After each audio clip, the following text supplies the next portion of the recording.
Hai, saya Sudin Saleh. Hari ini saya nak kongsikan bagaimanakah caranya untuk menentukan support dan juga resistance. Okey, sebelum kita tengok macam mana cara nak menentukan support resistance, kita belajar sedikitlah tentang apakah itu yang dipanggil sebagai support resistance dan apa signifikannya. Apabila harga saham bergerak, naik, turun, naik dan turun, so paras yang dia akan apabila dia turun, dia akan sampai ke satu paras yang di sinilah yang dipanggil sebagai paras support. Bermaksudnya apa? Secara psikologinya, berdasarkan pergerakan harga sebelum ni, biasanya apabila harga saham tu sedang turun, menghampiri paras support ini, biasanya ramai akan beranggapan, wah, harga dah murah, dan ramai orang mula membeli semula, dan harga saham tersebut akan kembali rebound naik ke atas.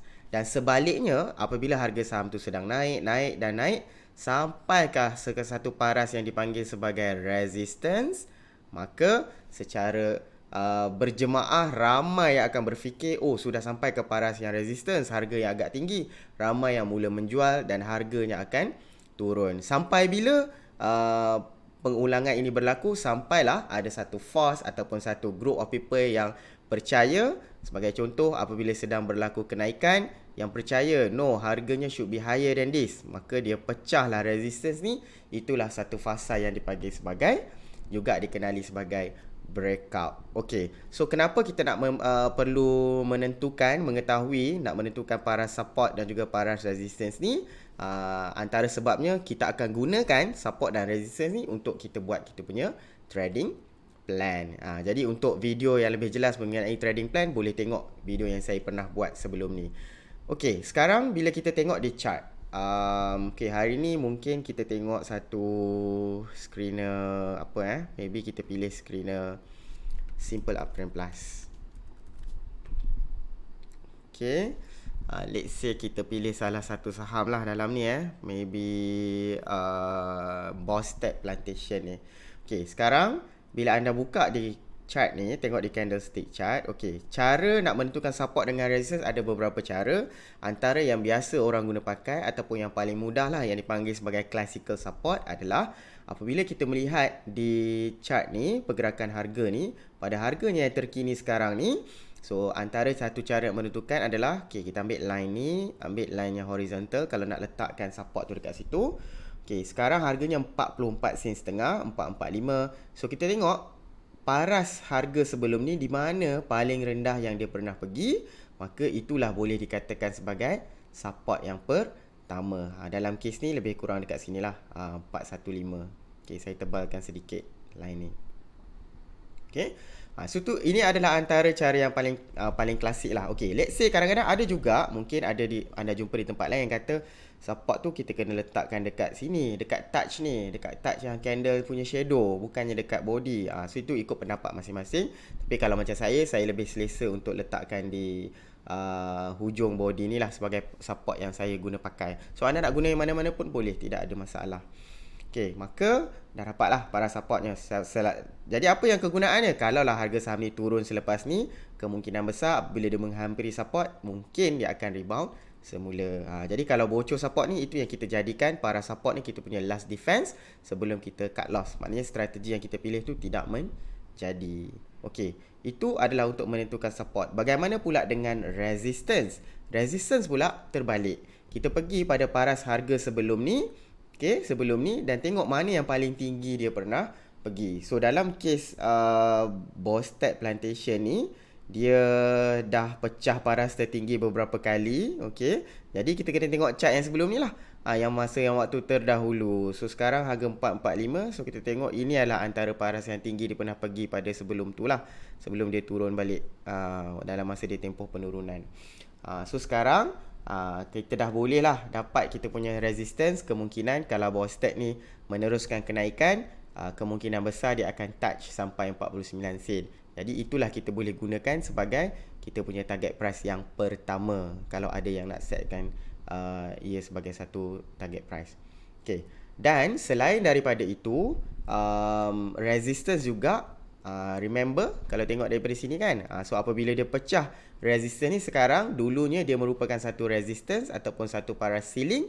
Apabila dia dah pecah ke atas, dah breakout ke atas, maka sekarang yang dulunya line ini merupakan resistance, dia sekarang telah menjadi support yang baru. Jadi apabila harga saham ni nanti let's say lah berlaku penurunan ataupun dia tengah retrace ataupun pullback, biasanya secara teorinya dia akan kembali ke paras ini sebelum meneruskan kenaikan yang seterusnya, dan mungkin akan berulang-ulang menjadi di antara support dan resistance yang baru. Dan sekarang dulu resistance dia telah menjadi support yang baru dan membentuk satu resistance yang baru.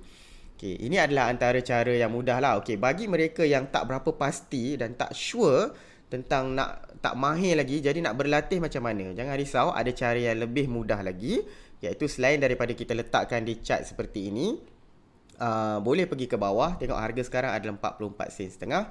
Pergi ke bawah sedikit, tengok di ruangan technical ni, di tab yang pertama adalah ruangan tentang support dan resistance. Boleh nampak lah, antara teknik yang pertama yang kita boleh guna pakai adalah yang ini telah disediakan support dan resistance table untuk saham ini berdasarkan yang ini berdasarkan apa? Yang ini berdasarkan bukannya pada harga terendah yang dia pernah pergi dan dia U-turn, bukan harga tertinggi dia pernah pergi dan U-turn semula, tapi yang ini menggunakan konsep kita tengok pada paras-paras harga tertentu di mana yang berlaku banyak transaksi. So jadi support resistance table ni adalah berdasarkan volume. Jadi penentuan support tu mengikut teori, kalaulah banyak transaksi berlaku di situ, kemungkinan besar itu adalah support yang agak kuat, which is dalam kes ni sekarang harganya 44 sen setengah. Support yang next yang paling kuat, which is yang warna hijau lah, volume yang agak tinggi, adalah pada 36 sen setengah dan seterusnya pada 36 sen. 435, 375, 37 juga merupakan support, tetapi volume yang di sini lebih kuat. Jadi kalau anda suka ataupun setuju dengan cara ni, bolehlah gunakan ini sebagai support, dan juga sebaliknya apabila 445 harga resistance-nya mengikut transaksi sebelum-sebelum ni yang pernah berlaku untuk saham ini, volume yang agak kuat adalah pada 68 sen dan seterusnya pada 68 sen setengah. Okey, itu yang kedua. Yang pertama kita buat cara klasikal ni. Okey, untuk tentukan support, tengok mana paras paling rendah dia sebelum pergi, letakkan harga di situ sebagai support. Untuk resistance, tengok paras mana paling tinggi dia pernah pergi sebelum ni, letakkan di situ sebagai paras resistance. Itu yang pertama. Yang kedua, kita boleh guna pakai support dan resistance berdasarkan volume. Dan yang ketiga, yang lebih mudah sebenarnya untuk kita ingat, ada satu teori yang dipanggil sebagai Gann number, berdasarkan Gann number. So yang dicipta oleh W.D. Gann, seorang ahli yang ikon jugalah, yang mengkaji nombor dan sebagainya, dan ada kajian dia yang biasa digunakan pakai dalam dunia saham yang mengikut nombor-nombor tertentu. Sebagai contoh, berdasarkan kajian nombor yang dilakukan mengikut kepada transaksi saham yang berlaku bukan sahaja di Malaysia, di mana-mana je biasanya. Sebagai contoh, untuk mana-mana saham yang berharga 445, mengikut Gann, the next support would be pada 43 sen. Dan seterusnya, kalau 43 sen dipecah, biasanya dia akan pergi ke 40 sen. Sebaliknya, kalau dia naik ke atas pada 445, dia akan pergi ke 46 sen dahulu dan seterusnya ke 49 sen. Jadi boleh juga kita guna pakai yang ini sebagai kita punya support dan resistance yang lebih mudah. Jika tidak mahir untuk membuat sendiri di chart lah, kita boleh guna pakai teknik yang ini. Okey, untuk contoh ni, katalah macam saya mula-mula pun dulu saya suka gunakan Gann number ni lah.